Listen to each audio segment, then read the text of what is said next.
Good evening. Welcome to the Sunday Night BattleCry. I'm your host, Mark Meckler, and I'm glad to be with you. You know, it seems like I can't make it on a lot of Sundays recently, and I miss it, honestly, when I'm not with you guys.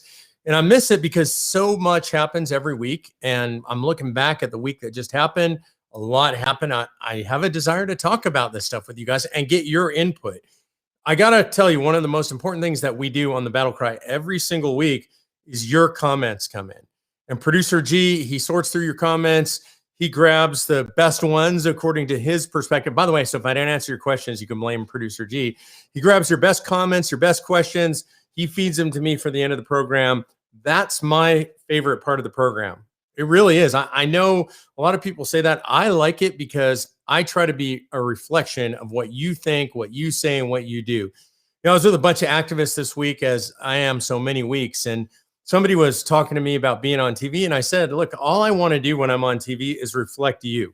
That's really my goal when I go on TV. People ask me, what do you think about so-and-so, Mark?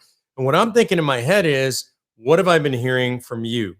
Because it's my honor, it's my privilege, hopefully, to try to do what you would do if you were sitting in that chair, if you were on that radio interview, if you're on that television interview. What would you say if you had that opportunity? And obviously, I mean the collective you. And so what I'm trying to do is just listen to you guys all the time and then reflect that.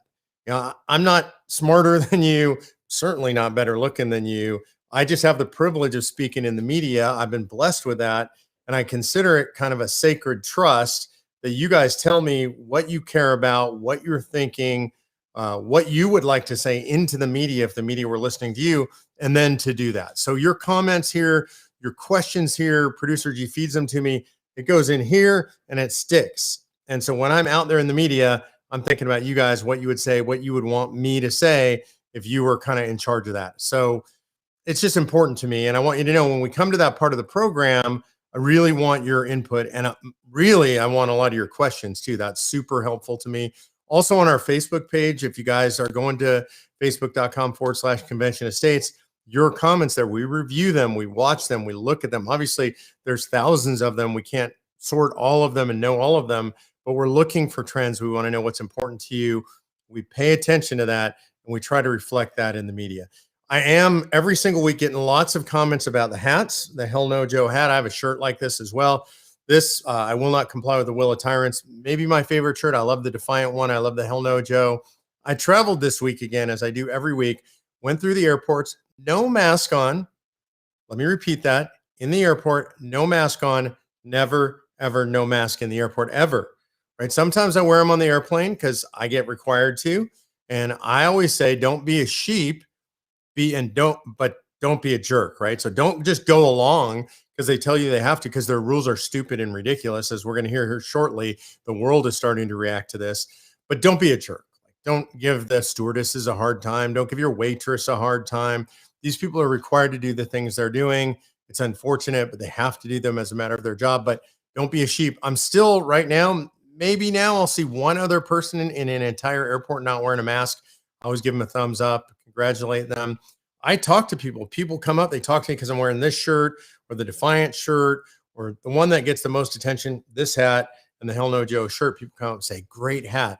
I know I'm talking to a like-minded person when they say that. And I always tell them, you know, you can take the mask off. And they look confused. And I say, seriously, I do it all the time. I travel over 200,000, 250,000 miles a year through the airports. I don't wear a mask. And some of them will actually take their mask off. Some of them still won't. They're too scared. But if you go through the airports, don't wear your masks. People are starting to react to this stuff. And this is incredible. In my opinion, it's super important.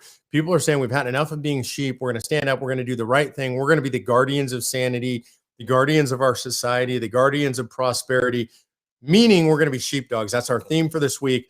Don't be a sheep. Be a sheepdog. Be a protector of the herd. Be vigilant. Be watchful. Wear your gear. Go to conventionestates.com/store. Buy your Hell No Joe hat. Buy your I will not comply with the will of tyrants hats. Go out there and be an example. Be a sheepdog. And this is happening all over the country right now. Sanity is breaking out all over, not just the country, but the world. So protests, you won't read much about this in the United States. They don't want you to know about this. Protests now breaking out all over the world, literally thousands upon thousands, some places hundreds of thousands of people In Australia, in Sydney, Australia, huge protests turned violent. Police shut them down, attacking people. Prime Minister spoke out against it. The governor, whatever the title is of New South Wales, which is the largest province in Australia, spoke out against it. And basically sounding like a bunch of elitist a-holes, really. Like calling the people who are protesting against the lockdowns halfwits. By the way, in Australia, these people have been locked in their homes. They're not allowed to go more than 10 miles away from their homes. They're not allowed to go out unless they're essential. Same thing that we had here for a while. It's really bad stuff, right? They're not allowed to go out and exercise in groups bigger than 2. This is just insanity. And they are reacting, and it got violent in Sydney. Good for y'all for going out there and standing up to tyranny. Same thing going on, by the way, in Ireland, in Belfast, in Dublin. These are countries we traditionally think of as liberal. People are sick and tired of it. Going on in Turin, Italy, in Paris, France, in London and Manchester, England. And by the way, here in the US, in Detroit and in Grand Rapids, Michigan, people are protesting. Now, here's a lot of what they're protesting against. Hallelujah. Vaccine passports. They're saying you're going to need your vaccine passport if you're going to go into a nightclub, if you're going to go into a restaurant, if you're going to go into any government locations. I mean, it's really outrageous, dehumanizing, horrible stuff. And people are saying, hell no. They're saying that they're going to force healthcare workers to get the vaccine. Force healthcare workers, not advise it, not hope for it, not ask for it, force. So now what's going on, and this is what the left always does. Leftism always leads to totalitarianism. It always leads to total control. So here's what they do. They'll tell you, oh, there's a vaccine. You should get the vaccine. You know what happens? Some people don't want to get the vaccine.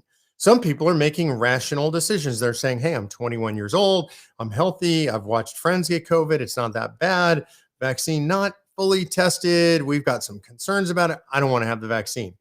And then what the government says and the elitists say is, wait a minute.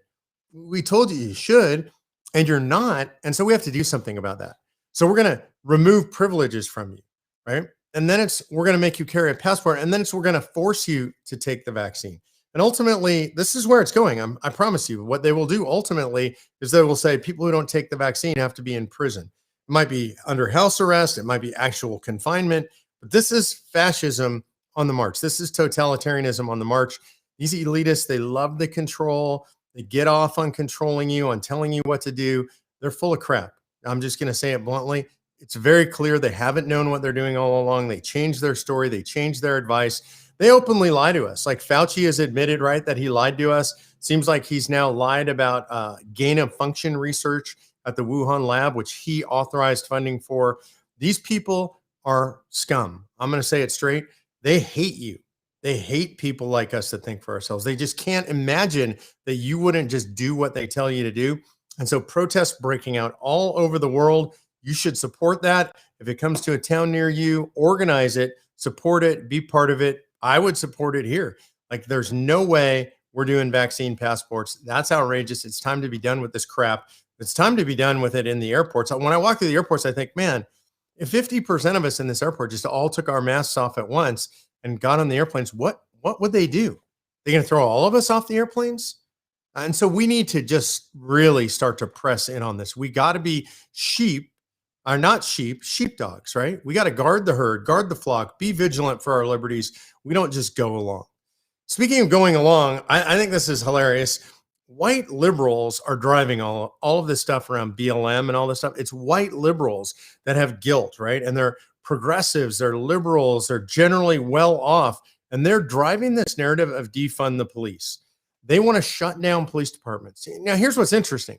Most of these white liberals, these white progressives, they're pretty well off and they live in nice areas. They don't need much police protection, right? There aren't regular shootings. There aren't drug deals going on in the corners in their neighborhoods. There aren't gangs taking over their neighborhoods. And so they're really shocked right now to learn that Black and Latino voters in inner cities don't support their defund the police garbage. This is why Eric Adams, who was a police officer who talked about taking care of, protecting Black and brown babies in inner city neighborhoods, this is why he's going to be New York's next mayor.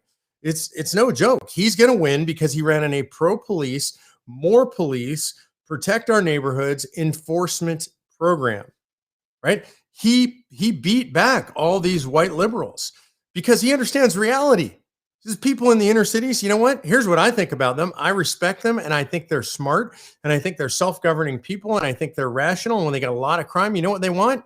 More police.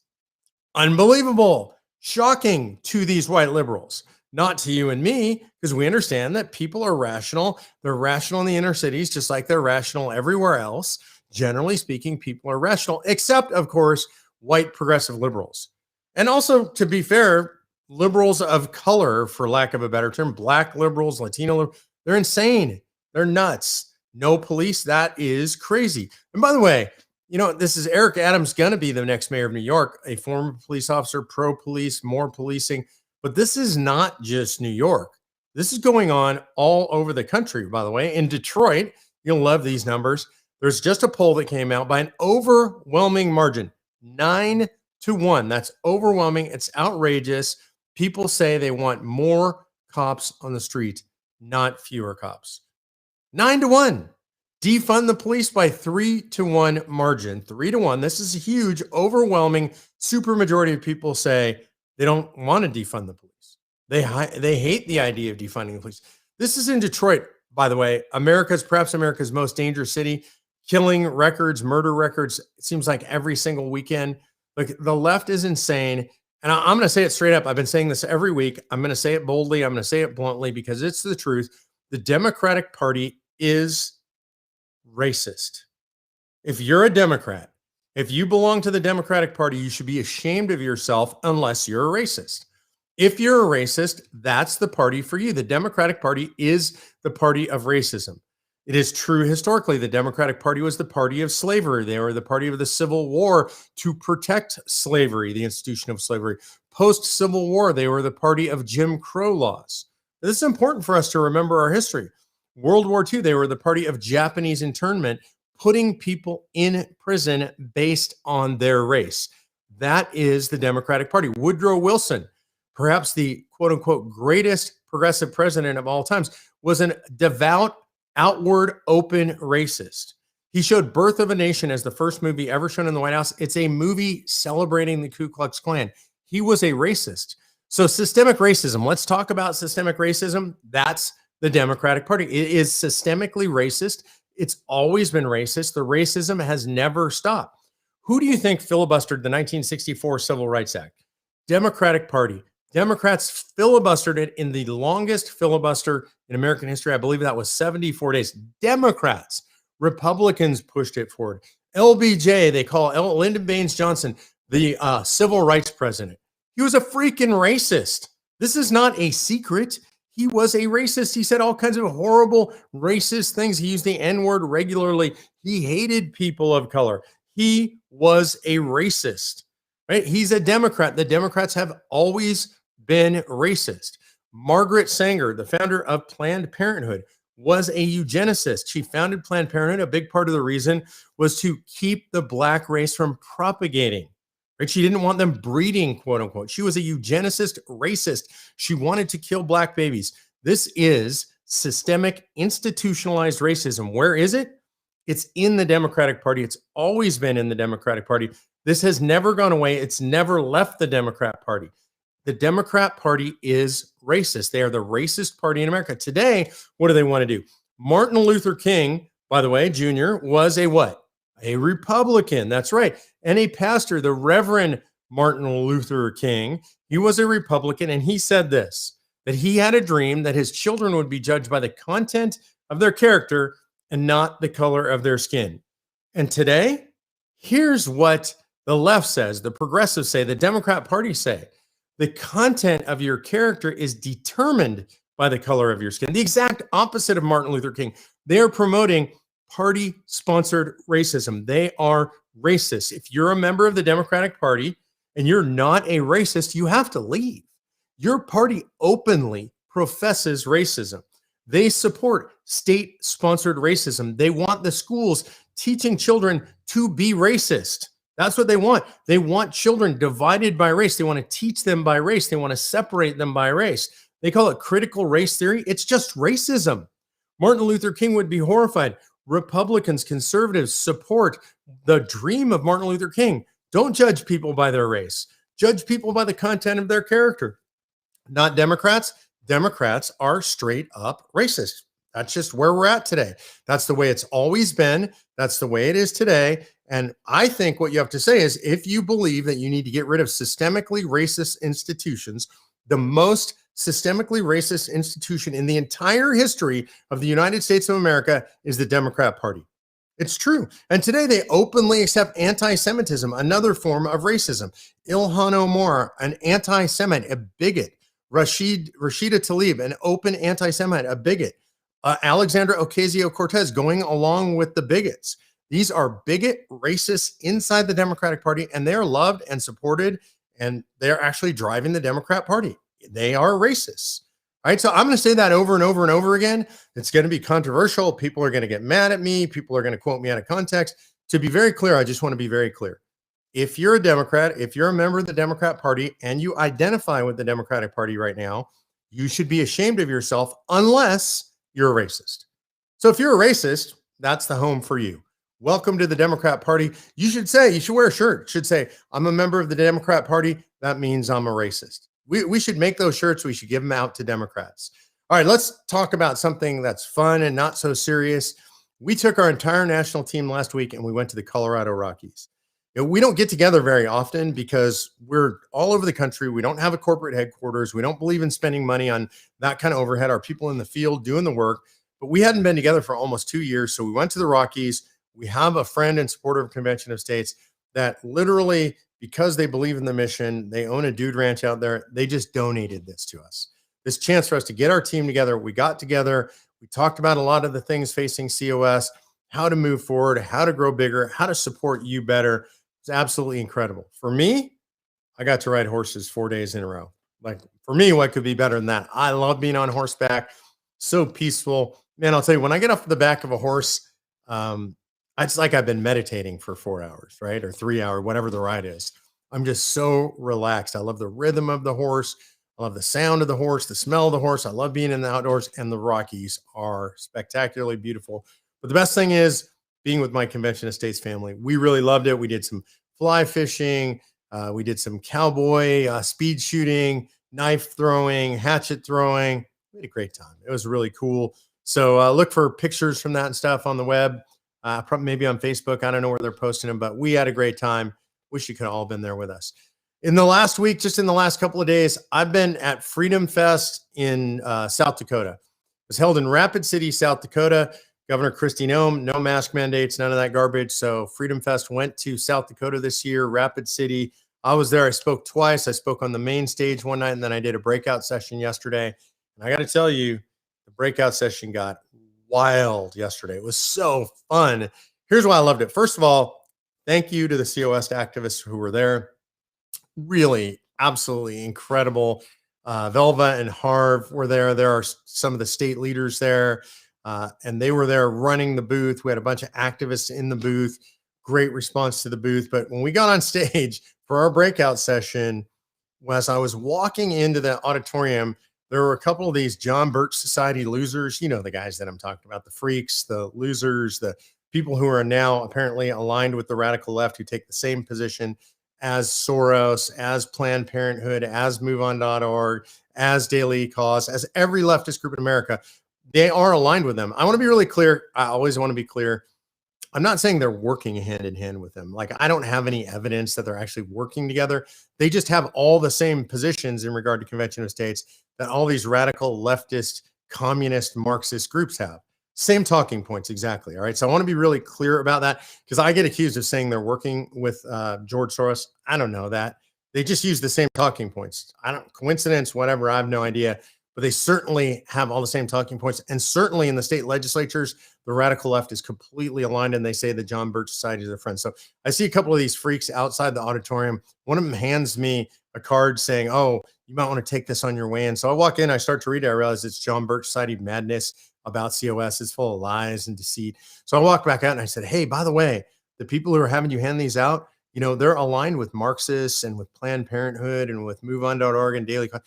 I don't know about you, but like, people around here don't like Marxists very much. You might want to take this, and you might not want to be here. It's kind of embarrassing for you. And you might want to wonder why you're associated with them. And I just walked back in. She looked so confused. I don't think she knew who I was. I went out, I went on stage, and I went directly after the John Birch Society. And I called them what they are. They're cowards. That's what the John Birch Society is at best. You know, John Birch Society, this should be their slogan. Doing the same thing for over 60 years and accomplishing exactly nothing. The John Birch Society, who said Eisenhower was an actual communist plant. The John Birch Society, who said that Ronald Reagan was a lackey for the communists. The John Birch Society, lunatics and crazy people, honestly, because anybody who said that Ronald Reagan was a lackey for the communists, or anybody who said that Eisenhower was that's crazy, right? I mean, that's just nuts. This is not a judgment call on my part. These are just facts. And so when I was done speaking, when I was done saying these things that are just truths, I invited anybody who was opposed to come, and there were a few of them. I would say there were maybe 3 or 4 of them in the audience of hundreds. I mean, that's how they always are. There's 12 of them in the entire country, I think. Anyway, they stood up and they attacked and they came after me and they accused me of smearing them. And I asked them what was a smear. And of course, they couldn't name it because these are just facts. These are just statements of truth. They couldn't say, they accused me of saying that they work with George Soros. Yet I had said exactly what I say here. I'm not saying they work with Soros. I'm just saying they have the exact same position as Soros and Planned Parenthood and Code Pink on the COS issue. Anyway, we had a blast. It was fun. It was confrontational. I like that kind of stuff. We decimated them in front of a large audience. I'm sure they slunk out of the auditorium with their tail between their legs. That's how you guys should treat these folks when you see them anywhere. Don't take them seriously. No quarter for these guys. At this point, they either know and are working with them, or they don't know and they're just useful idiots. That's just kind of where I'm at. All right, in the coming week in COS, one of the things I'm going to be intensely focused on is what's going on in North Carolina. We're working on moving forward in the Senate there. If you're from North Carolina, if you know anybody from North Carolina, call your North Carolina senator. Get them to call their North Carolina senator.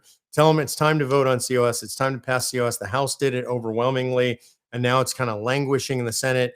And I think we need to push these guys. We need to push them really hard. So that's going to be my focus. And then I would say the other thing that's my focus, my best friend, Mike Ruthenberg, who is our chief operating officer. We've been friends for over 40 years. His middle son, Grant, is getting married to his sweetheart, Sarah, this coming weekend in San Diego. So, Mike, God bless you, my friend.